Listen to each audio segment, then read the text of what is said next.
Hi mga lalabs, flex ko lang tong date recipe ko ngayon, ang tamar. Yan, nagtuto muna ako ng butter, then nilagay ko din yung hinimay kong dates o tamar. Then minekos-mekos ko na siya hanggang sa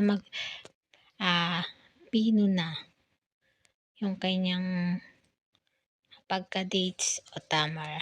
Then pagka luto na siya, inahon ko na siya, nilagay ko siya sa butter paper. Yan. Then nirolling pin ko siya mga lalabs. Then nilagyan ko siya ng paisa-isang biscuit. Then pinold ko siya. Naka 3 layer ako ng biscuit. Then ganyan ng mga lalabs. Nilagay ko siya sa rep mga 15 minutes.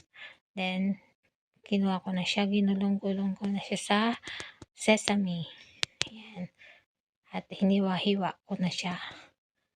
Yan, ganito na yung finished product niya mga lalabs. Masarap siya mga lalabs.